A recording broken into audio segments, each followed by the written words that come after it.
It seems that in any era, snakes were considered the most dangerous predators. To hell with dinosaurs, look at the Titanoboa. That's the way nature works. There always has to be a balance, and even the cruelest predator has an enemy. You got that right. We're going to talk about the mongoose. Today, you're going to learn why the king cobra is afraid of this little beast, why boars signed a contract with mongooses, and how their relocation can destroy a multi-million-dollar business. Let's go.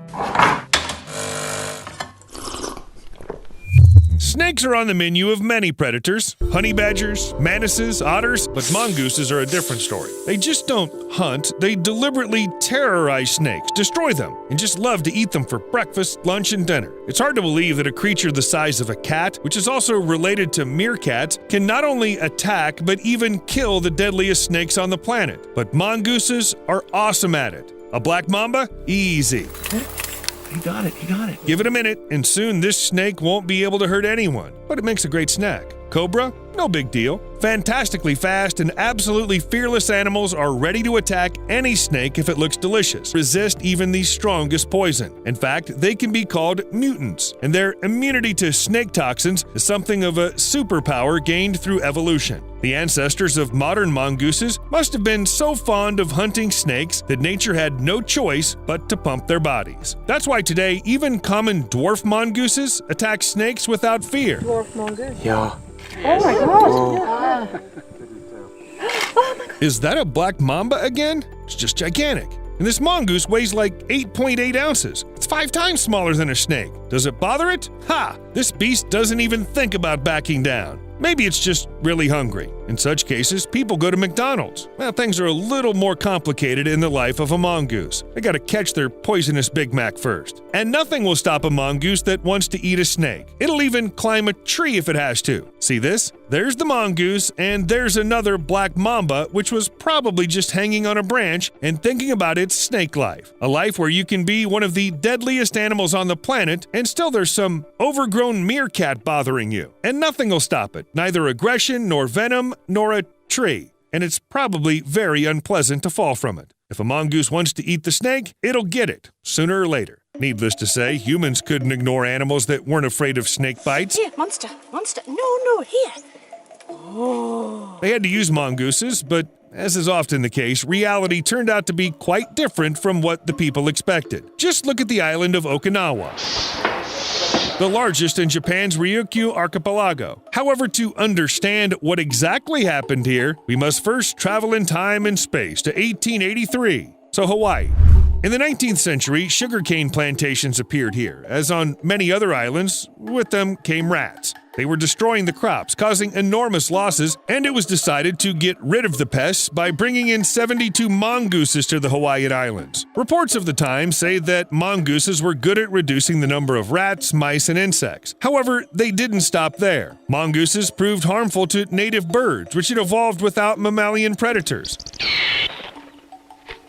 The animals were also eating the eggs of endangered sea turtles. Only the islands of Lanai and Kauai are thought to be mongoose-free. For the rest, they've become a real disaster. It's said that mongooses continue to bring losses to the local population. Similar stories happened in Jamaica, Cuba, Haiti, and Santa Cruz. The mongooses took care of the rats and almost wiped out some of the local fauna as well. All right, now let's go back to Japan. Mongooses were brought to the island of Okinawa in 1910 when the Protoborthops flavoviridis, an aggressive and very poisonous snake, was everywhere. Too many people suffered from its bites, and it would seem that if anybody knew about snake hunting, it was mongooses. But it turned out they were active during the day, while the snakes led a nocturnal lifestyle, and therefore those species rarely met each other at all. Also, adult snakes were too big prey for mongooses, so the number of snakes didn't decrease, but the mongooses soon began to breed at an extreme speed. They ate everything they could, including Okinawa rails, which never expected the predators to show up and had almost forgotten how to fly. The rails are now almost completely exterminated. The authorities are still trying to deal with the mongoose invasion, so far without success. I think there are many more cases where people have gotten their hopes up about these snake slayers and then paid for it. I've only listed the most famous and largest. A mongoose attack usually looks something like this. Killed by the mongoose, by the look of it. Yes, they can easily kill domestic ducks, for example, even though they don't look like snakes at all. The diet of mongooses is quite varied, and it doesn't matter to them exactly what the prey looks like. Long and hissing, feathery and squeaky, berries, pies, rocks, whatever. That's why mongooses are banned in New Zealand. I'm not kidding. All mongoose species, with the exception of Suricata suricata, have been banned from even being imported into the country since 1996. There are too many unique animals here, which would surely suffer or disappear altogether if they were uncontrollably hunted. And there are no snakes there at all. Mongooses obviously wouldn't like that. Another country where mongooses are banned is the USA. It's forbidden to import them, even one, even the most humble and well-mannered mongoose, even as a pet. The only unique case happened with an animal named Mr. Magoo. In 1962, a merchant seaman brought the mongoose to the country, probably had no idea it was going to die in the United States. Fortunately, there was a public campaign to save Mr. Magoo, so the mongoose settled in the Minnesota State Zoo and died a few years later of old age. It even became a local celebrity. But the most famous mongoose in history is, of course, Rikki-Tikki-Tavi,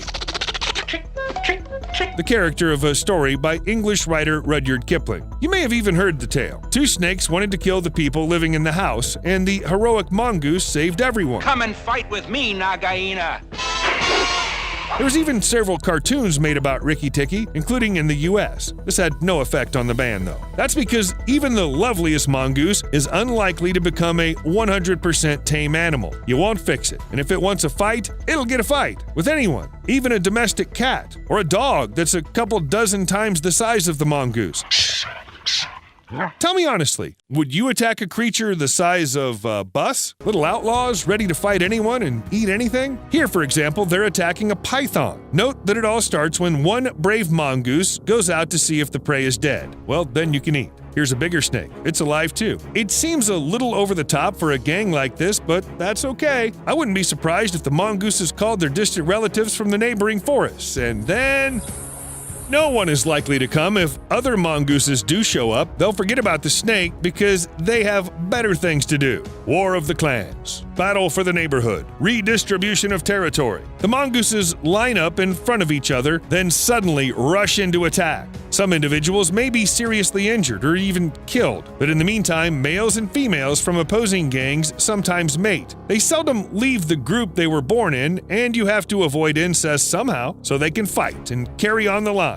All the fun in one place. However, if you think that mongooses only attack large opponents and their relatives in a group, here's proof to the contrary. 4 bloody lions against 1 Egyptian mongoose.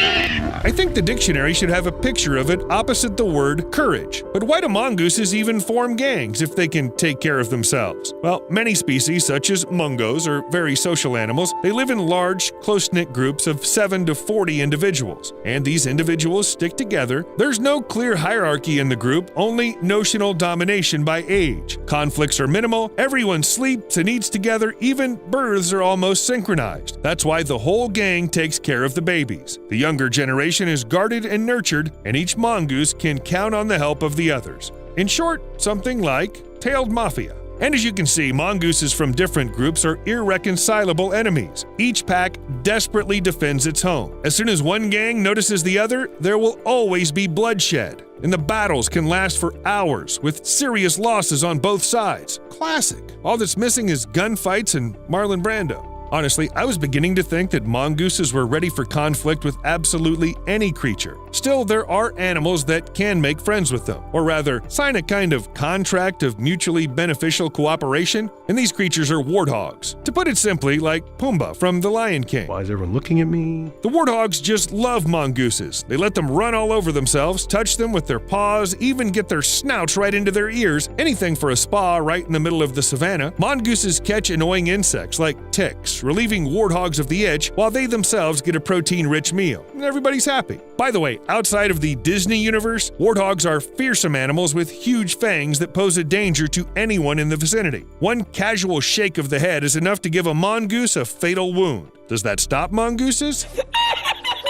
Okay. We've all learned by now that these animals aren't afraid of anything at all. We'll see you later.